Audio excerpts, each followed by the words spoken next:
guys all ready? Okay. Fire away, guys. Girls. It's just now that it's here, getting closer. What are your thoughts about it, about Augusta? Yeah, obviously it's becoming a reality now. Getting close to it, but still got a couple tournaments left, and just trying to get my game ready for the next tournament. I'm not trying to change big parts of my game just to get ready for the Masters. Just I'm trying to get better, and so just taking day by day. Then of course you've been studying a lot, just been looking at maps and previous Masters to see which holes might be a bit tricky. I haven't really done much of that. Yeah. The parts that I've just watched of the Masters is just for entertainment purposes, just to watch it and think that's pretty sweet. But I kind of try to keep a pretty relaxed attitude about it. I know that if I just play good golf, there's still just a golf course and we're still just playing golf. So if I'm playing good golf, that shouldn't be a big issue. What did the Masters mean to you growing up? What was the television coverage like over there? Were you able to watch it live? Yeah, we always got to watch it when I was younger, but I didn't really watch it a whole lot when I was really young. The best memory I have from really watching the full coverage of it is when Adam Scott won against Cabrera in the playoff. That was maybe one of the first times I really watched the whole Sunday and big chunks of the Thursday and Friday and Saturday. I'm sure I watched it before that, but it wasn't maybe not as big as it is over here, where everybody watches it, even non-golfers. So. Well, now that you've been over here, is it more meaningful than as time's gone on? You really got kind of I'd probably say so, just because the way people talk about it. Back home it's always the British Open and St. Andrews. That's a big thing, which it still is over here. But people talk more about the Masters over here, so that's definitely influenced me a little bit. How long have you dreamed of playing in the Masters? Was there a moment you can remember where it really kind of became a goal for you? It sounds bad, but no, not really. I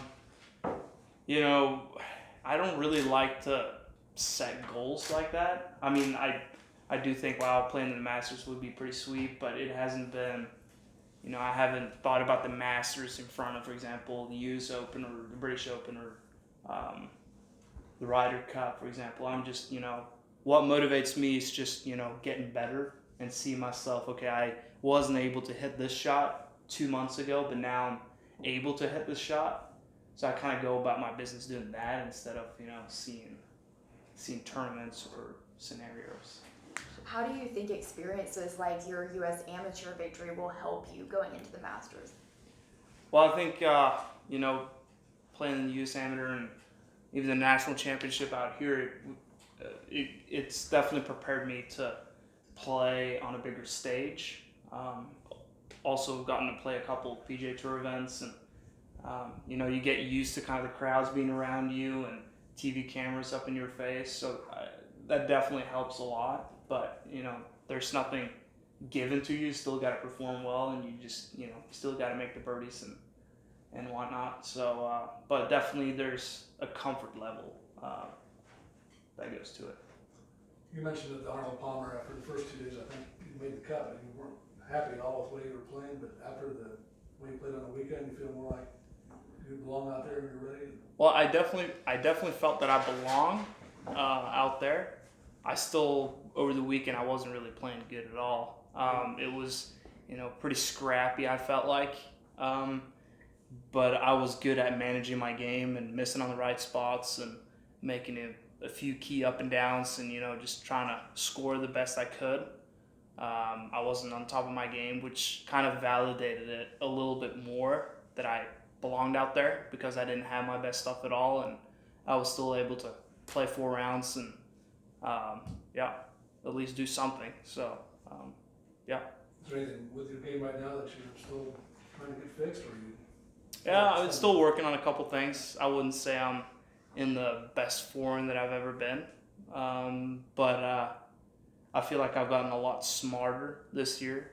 I've realized that I can play just average golf and still get around the course pretty efficiently.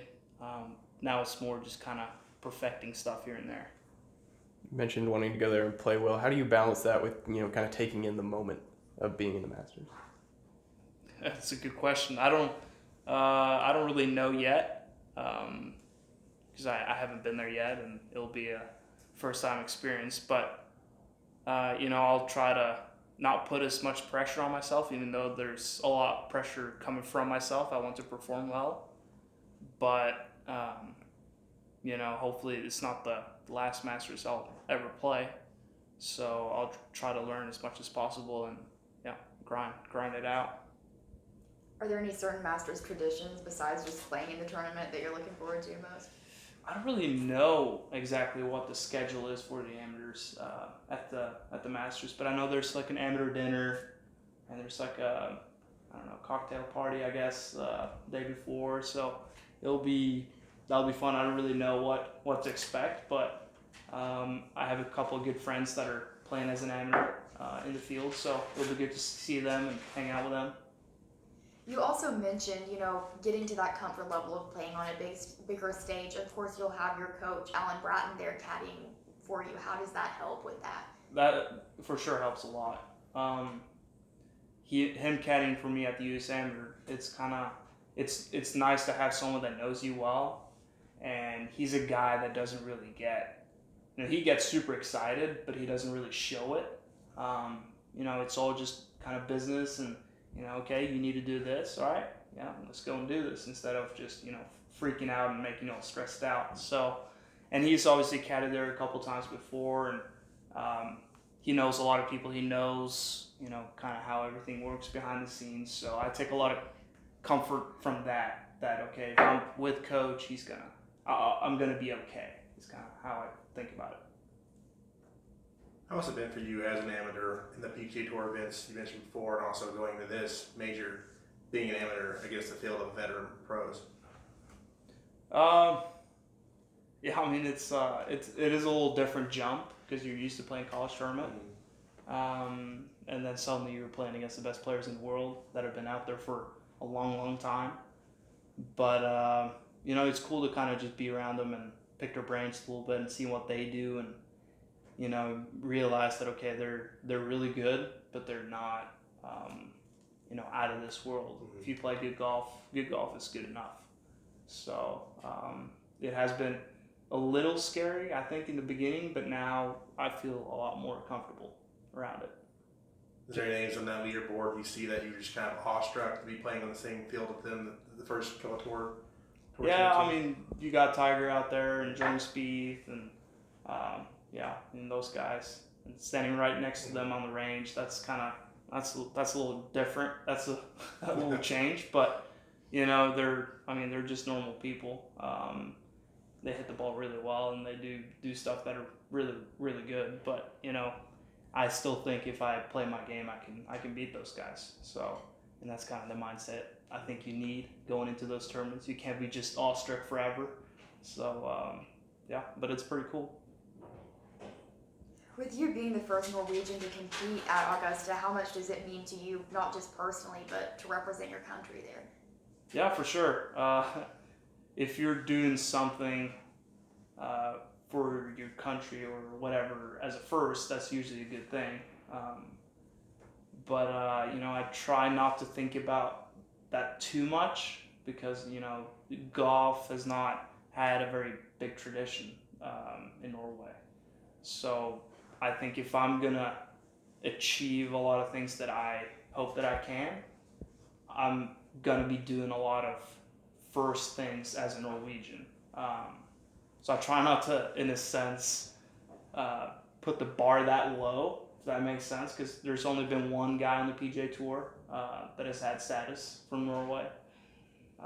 So, I try not to think about that too much. I just want to, be a good player and see how long I can, or how good I can become. I'd seen a video where it said that your dad worked in America and he brought back a golf set, and that was what kind of got you into it. What do you remember about that? I don't. I was like 3 or 4 years old, so I don't remember much about that. But I live, maybe 4-minute walk from like a big kind of field, a soccer field, and we have a big kind of national or international kind of soccer match out there. But for most of the year, there's not that many people out there, so I would go down there as a young kid and just hit balls.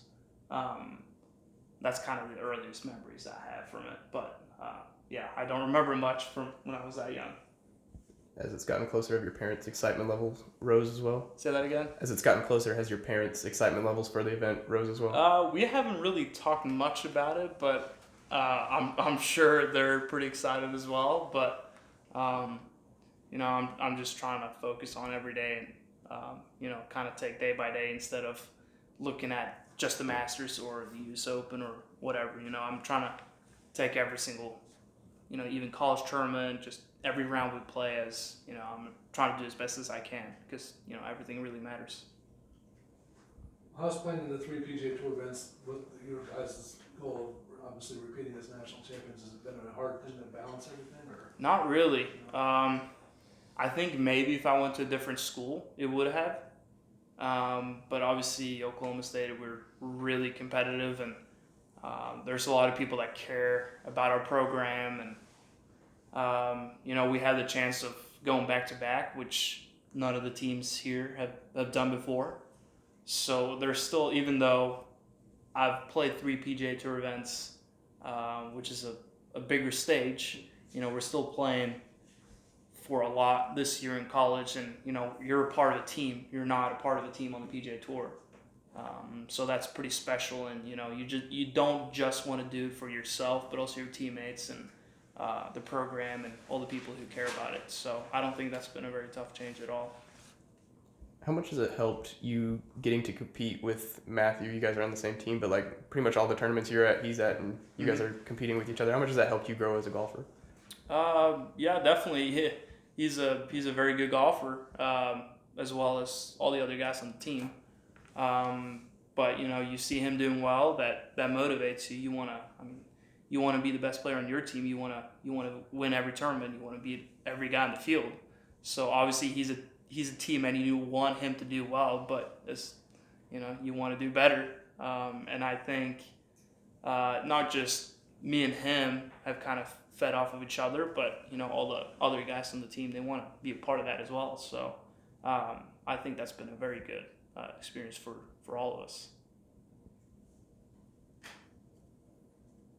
You guys have anything else for him?